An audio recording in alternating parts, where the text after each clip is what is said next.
Music to be Murdered by, Eminem's new album. First of all, I want to start off with saying, for all the people that kind of disrespect Eminem and just say the same old stuff like, oh, he's just a bitter old man, he should quit rapping, he's just a bitter old man that just keeps on repeating himself. For example, if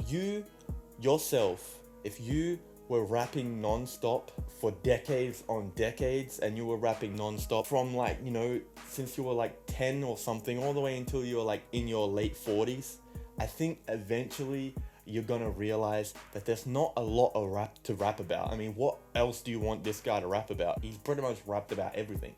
At this point, all he can rap about is how he's made it and how he's the GOAT and all this other stuff. All the stuff that he raps about is completely understandable. That's the stuff I want to hear him rap about. For the people that just says he's a bitter old man, blah, blah, blah, you are literally disrespecting the shit out of such an OG who's been doing this for decades and decades, and you probably haven't been even rapping for more than like 2 years. Now that doesn't mean that you have to suck Eminem's dick. That doesn't mean you have to like him or like his music. You can not mess with someone's music, but you can still respect that they have talent and that they're not trash. But anyway, I digress. So I'm gonna start reviewing Eminem's music to be murdered by. Now I was gonna do reactions on the thing, but I couldn't help myself, and I wanted to listen to the whole album, and I didn't want to be non-truthful to you guys and then do fake reactions and it's not be the first time I've heard it. So I don't want to do that. I thought I would just listen to the whole album a couple times over. I got some notes on my phone right here. I'll listen to it a couple times over, which I've listened to about twice now, and then I'll just give my opinion on the album. I've got my pros and cons on my phone here,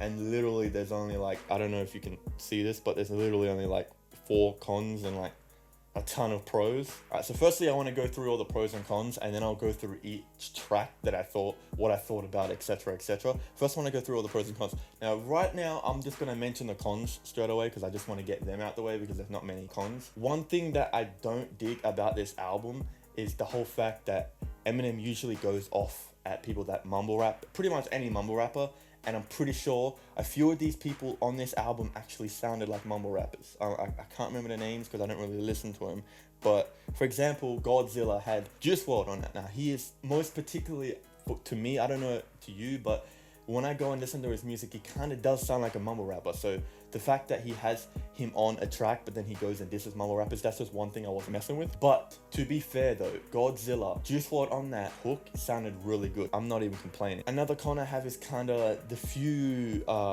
cliche mumble flows that Eminem kind of brings into it and kind of spins on his own. And I know he does that a lot recently to kind of mess with mumble rappers and say like, yo, I can take this flow and I can chop it up and make it better and shit like that. But personally, I'm not messing with that, but it still sounded good nonetheless. And one other thing is a few repetitive things in there. Like I know he has, for example, I put repetitive on the relationship problems on here.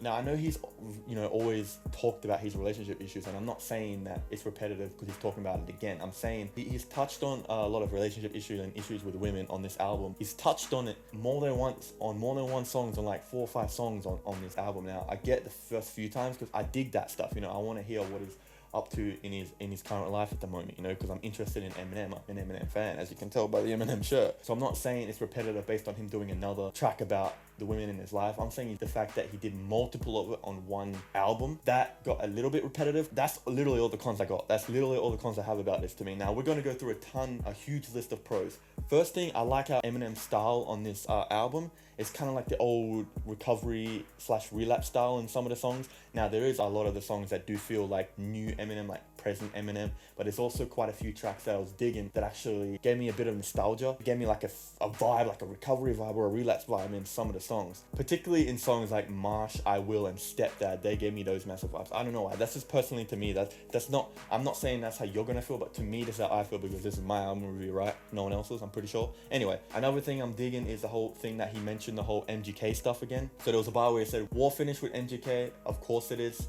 I'm moving on. So he mentioned the whole deal with MGK and how he's moving on with MGK. And there was another bar where he said, "We had a baby," and named it Machine Gun Kelly. So I thought that was funny how he's kind of mentioning, kind of touch up that, I'm done with this MGK stuff, yada, yada, yada. I like the fact that he touched up on that. What's up with the MGK situation kind of thing, like nowadays? Like, is it water on the bridge? Are you still like bitter about it? Like just anything like that. But I also want to mention how he mentioned the Nick Cannon response, which was, it ain't worth this, and someone so offbeat that they can't figure out when to hit the kick and the snare. I proper fucked with that bar heavy. He didn't directly mention Nick Cannon, but it's obvious that it's Nick Cannon. I mean, in his disses, he couldn't even hit the hit and the snare. Like, it was so offbeat. So I like how he mentioned that, and he mentioned how he didn't want to kind of respond to Nick Cannon because everyone was so amped up and wanting him to respond to all the disses that that Nick Cannon did. So I like that. So all the bars and the double entendres, this album has so much fucking bars. Like, I've only listened to it twice,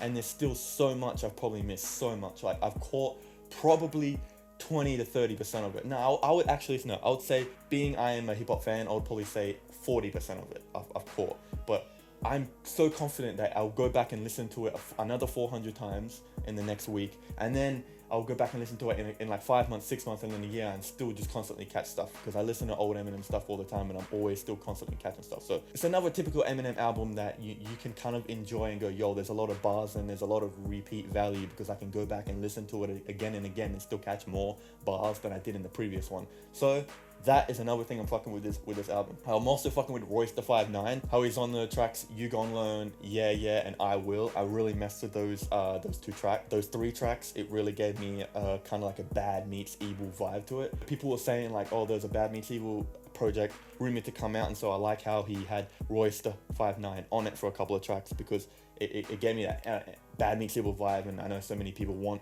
you know, a new Bad Meets Evil album. If you really want to hear some like new Bad Meets Evil type shit, definitely listen to those tracks, because it definitely does give you that vibe. Or personally, to me, it gives me that vibe. Another thing I want to mention is the skits on this album. I'm really fucking with the skits. I like Eminem skits. Eminem skits are always really good. On this particular album, there weren't really many, like, there was a few like Alfred and another one where it was kind of paying homage to the whole reason to why he had the whole inspiration for the cover of the album and the name of the album, Music to Be Murdered By. It wasn't as good as, say, in the past ones where we had skits of him like on the toilet coming up with like Slim Shady and shit like that. Like, it wasn't that good, but I still liked it nonetheless. The skits weren't that bad. It was a quick little break from all the bars that you're getting hammered with. You have a little skit and you're like, okay, I can breathe for like 10, 20 fucking seconds. I also like the Stepdad skit. So the skit before Stepdad, that was a really good skit. Those are the type of skits that you know, kind of bring me back to the old Eminem days where he has really good skits and stuff like that. So I really like that.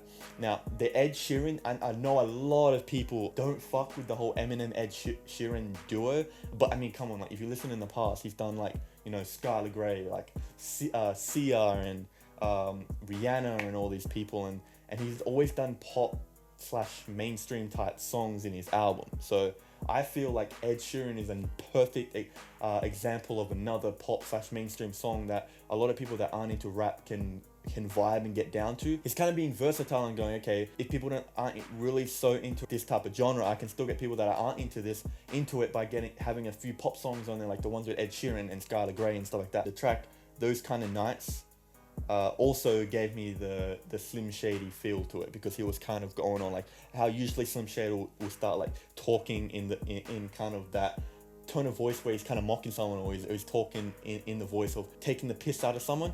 He did that a few times on Those Kind of Nights, and it kind of just gave me a little bit of a Slim Shady vibe. Subject matters wise, it's kind of, I guess, like it's about, you know, relationship issues, family issues, family relationship issues, and past issues. It's also about shootings. So I like the whole subject matters, and I like how we touched on the really deep in darkness, where he touched on the whole shootings with the Bay shootings. I forgot what that was called, but the Bay shootings and the whole pretty much any type of shootings and about guns, laws and stuff like that. I really like how we touched on that, because not a lot of people have the balls to touch on shit like that, and Eminem's that one person that I respect he's made songs in the past like White America, like the BT Cypher, all that stuff.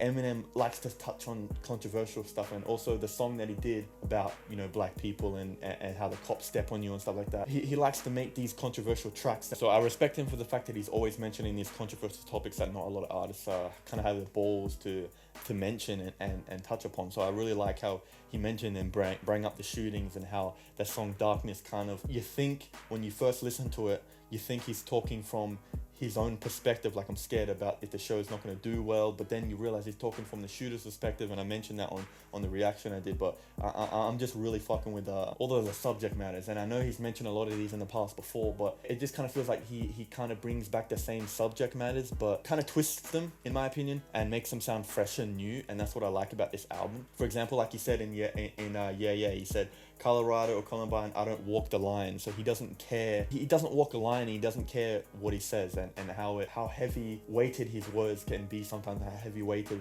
what he's talking about in the subject can be. He doesn't care about that. He doesn't walk a line. He goes past the line and goes, if I think something, I'm gonna say it. If I feel a type of way, I'm gonna say it. And that's what I really respect about Eminem. So I'm really digging that. So one more thing is the new fast verse by Godzilla. Oh my god, it's nuts. Like, me personally, I've tried to do this fast verse in from the Godzilla. I can finally kind of do it, but it's not that great. It's not perfect. It's the best that I can do to my ability. I'm also really fucking with Godzilla in the fact that he came up with a new fast verse, because you know how you got, like, you had the song with Drake that he did a fast verse, you know, you dealing with the future feelings with Stand Inside, the brutal spit your feelings, that verse, and then you have Rap God, as Summer Lama Duma Lama, you assuming, and then you got the verse he did on Lucky You, and then you also got now you got this verse. I like how he keeps on bringing new fast verses to the table, and it gives a lot of, you know, independent rappers and underground rappers like myself to kind of something to practice to and try and do. It's funny because I actually tried it, and I'll quickly just,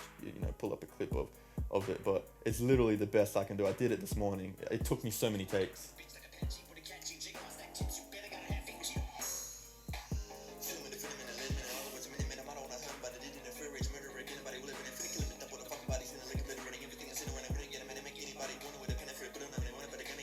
Like, it's not perfect because I know, like, my pronunciation isn't the best. I'm missing a front tooth, so to do this is really hard. Just to do what I did in this video, it's like really hard for me.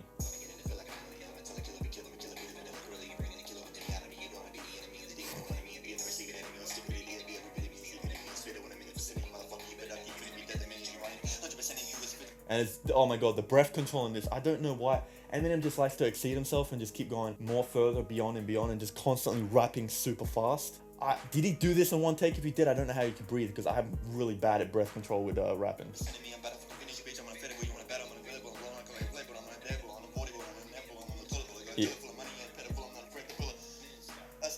Yeah, that was the last, at that last part where it's like, I'm unavoidable, I'm unavoidable, I'm inevitable, I'm unavoidable. Like, that part is so tongue twistery. And also the part where it's like, I'm a killer bee killer, I'm the killer bee, the vanilla gorilla. Like, doing that fast, for me, I'm not sure for other people, as well as that I'm unavoidable, I'm unavoidable, I'm inevitable, I'm unavoidable. Like, that's just the biggest tongue twister. I don't know how Eminem does it, but hats off to Eminem for another fast verse that took me fucking like 10 hours to try and do. Fucking dude, god damn it, that's the best I'm gonna do. Fuck up, shut up, darkness. Oh god, it's so hard to do with this fucking bullshit. Yeah. That's the best I'm gonna do. So I'm just gonna go track by track. So Premonition, I've reacted to it. If you didn't know that, you can check that out on the channel. I'm really messing with that Premonition, the intro of it, and how he kind of intros the album really good and bars out, and he has quite a few things to mention in there. I like the subject matter, and I like the bars on it, and I think it's a really good solid track. I'll give Premonition, I would say, an 8 out of 10. Unaccommodating, I wasn't really messing with Young M.A. They had some really good kind of bars, but they kind of sounded a bit like a mumble rapper to me. Kind of sounded like they had a mumble rapper flow, but they were also barring out in this because they're on a track with Eminem. I wasn't personally fucking with that. Because of that, gets like a, I'd say, 6-7 out of 10. But personally, I wasn't messing with the feature on it, and that's why. But Eminem, again, he blew it out of the park. I like the bars yet. I like the topic, the bars, everything at the same net. So, but just because of the feature, I would give that a 6 out of 10. But You Go and Learn with Royce da 5'9", like I said before, I really messed with that hook, and it kind of gives a really like Bad Meets Evil type vibe, and the beat on it is insane. I love it, and I love the samples on the beat. Bad Meets Evil type vibe, I'm loving it. I'll give it a fucking solid 10 out of 10, mate. Those Kind of Nights with Ed Sheeran, I would say I'll give it a 7 out of 10. Basically, because I mess more with like a hip hop sounding rather than a pop type sounding. Eminem's verses don't feel that pop. It's just the hook of it. But like I said, I do mess with the duo, and I'm fucking with it. So it does have that mainstream appeal to it. I'll probably give it more of a 6.5 out of 10, maybe 7 out of 10. Now, In Too Deep is a track kind of mentioning the whole relationship stuff like I was talking about. I wasn't really messing with the hook of In Too Deep, but I do like what Eminem touched upon in this track with the whole relationship and being like kind of in too deep into a relationship that you can't get out of it. You're coming back to it constantly. So I really messed with the subject of it. It's very relatable, so I would say I'll give it a 7.5 out of 10. Now, Godzilla, I know I mentioned the whole Juice WRLD thing and him going off at mumble raps and having Juice WRLD on it, but I love the hook to it. It just sounds so good. The beat is fucking fire and amazing. Eminem killed it. He flipped out with the fast killing with the Venom and Eliminate. In other words, I'm in I don't want to hurt it. But oh my god, he fucking killed it with that shit. So I'm giving it a solid 10 out of 10 for me. Holy shit. Now, Darkness, I'm definitely going to give a high rating of 9 out of 10. I'm not giving it a 10 out of 10 based on it. It's very touchy and controversial and it's sad. And I wouldn't listen to it a whole lot because of how touchy and sad it is. But I'm giving it a 9 out of 10 because mainly because of how he did it in the perspective, like I told you. Just the storytelling in this track was amazing. And I really fuck with the music video too, so I'm giving that a 9 out of 10 as well. Leaving Heaven with Skylar Grey, I think, was another track that had relationship stuff mentioned in it, and I really mess with Skylar Grey, but I don't think I was messing with the hook on this one too much, but I did enjoy it, so I'm gonna have to say I'll give that a 6.5 out of 10. Now, yeah, I think that was actually the song that he did mention NGK in, and that's got Royster 5'9", giving that a solid 8 out of 10, just based on the whole Bad Meets Evil feeling of it. I really enjoyed that as well. I like the bars, I like the sounding of the beat, went crazy as well, so I would say I would give that around an 8.5 out of 10. I really enjoyed that too. Stepdad, based on storytelling and what he did with the whole, like, you know, mentioning his stepdad and how he say, obviously he kind of metaphorically mentioned it, but I like the storytelling. I'm going to give that probably a, say, 8 out of 10 as well. Anyway, the rest of these tracks, Marsh, I really like what he did in that. I'll give that a 7 out of 10. Never Love Again is another, obviously, love track. Because he kind of repeated it a bit too much on this track, I'll say 6 out of 5 out of 10, 6 out of 10. Little Engine, I'll say 7 out of 10. Lock It Up and Farewell, both I would say a 7, about 6.5 out of 10. No Regrets, now this is the song that I wasn't really messing with the hook of it. Don Toliver or whatever his name is, I wasn't really messing with the hook of No Regrets at all. I did mess with what Eminem had to say in it though, so I will give it a, say, around 7.5 out of 10, but I won't give it an 8 or a 9 out of 10 based on the hook, but if it wasn't for that hook, I would have, because I really did mess with this track and what Eminem had to say in it. But because of that, I wasn't really fucking with the hook. I would say I would give it 7.5 out of 10. And that comes to the last one, which was I Will, which is a solid 9.5 out of 10 because of Bad Meets Evil was bloody awesome and I love Bad Meets Evil. Overall, I would have to say I rate this album an overall album of a 8 out of 10 because most of the tracks were kind of like a 7 out of 10 for me. Not too many were below 7 out of 10, and there were quite a few that were 8 out of 10 and 9 out of 10. So I'm messing with a lot of these tracks and I really do enjoy this. I would have to say I do. Kamikaze, I don't know, I really fuck with Kamikaze heavy. I would say I think it's slightly edges Kamikaze because it has more content in it and there's just so many good tracks in it, and I like the overall feeling because there's more content in it. I'll say I slightly edge it more better than Kamikaze, but that's just an opinion. Yeah, so overall this album was pretty solid in my book. For those people that are just, you know, dissing on Eminem and saying he's just a bitter old man that keeps talking about the same stuff and he should just give up rap, I personally think, honestly, like I said, Eminem's been rapping for decades. What do you expect him to rap about? You know, to me, Eminem will always be the GOAT. I would definitely say I'm an Eminem stan. That doesn't mean I can't say when Eminem has a bad or a good album. I'll be honest. And to me, I just feel like either way, Eminem's the GOAT and he's been rapping for such a long time. He's been respected by so many OGs in the game and so many high tier artists, you know, Jay-Z and all those people, Jay-Z, Nas and all that, Dre, like 50 Cent, so many, you know, people, you know, kind of put him on a high pedestal, and it's deservable because he's been doing this for so long and he's just proved himself so many times. So whether you don't mess with his music, you still can admit Eminem is not trash, and I don't think he ever will be trash. So many bars in this new album that was flying over so many people's head that is so crazy, and all the double entendres and all the layering in this album, like honestly, he is not trash, and I don't think Eminem will be trash for a very long time. But that was my Eminem Music to be Measured by album review. I gave it an 8 out of 10. Let me know what you think in the comments below, what you rated the Eminem album, and I'll see you next time.